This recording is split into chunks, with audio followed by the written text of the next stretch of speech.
One UI 9 Beta 5 is finally here. One UI 9 Beta 5 is finally here after a month-long wait, and this could be one of the most important beta updates yet. Samsung has officially started rolling out One UI 9.0 Beta 5 for the Galaxy S26 series, and the timing is definitely interesting. It's been around 4 weeks since Beta 4 was released, making this the longest gap between One UI 9 beta builds so far. Samsung even apologized to testers last week for the delay, explaining that additional quality checks were needed before the next build could be released, but now the wait is finally over. One UI 9 Beta 5 is rolling out with the August 2026 security patch, along with a long list of bug fixes, improvements, and system optimizations.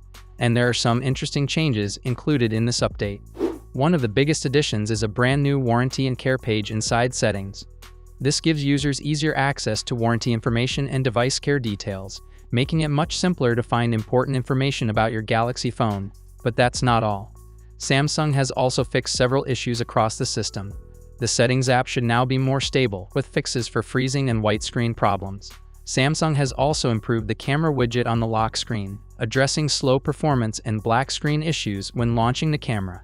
Several other annoying bugs have been fixed as well. These include problems with the floating bar inside the phone app, blank screens in My Files, missing 1x1 shortcuts on the home screen, and flickering or misaligned previews inside the video and photo editors.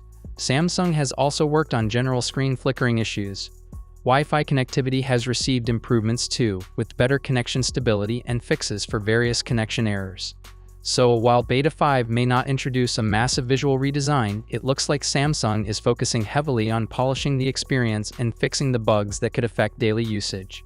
The update is rolling out in phases, starting with South Korea before expanding to enrolled Galaxy S26, Galaxy S26 Plus, and Galaxy S26 Ultra users in markets including the US, UK, Germany, Poland, and India.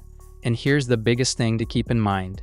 With stable One UI 9 already available on the Galaxy Z Flip 8 and Galaxy Z Fold 8 series, Beta 5 could potentially be one of the final major testing steps before Samsung moves the Galaxy S26 lineup to the stable release.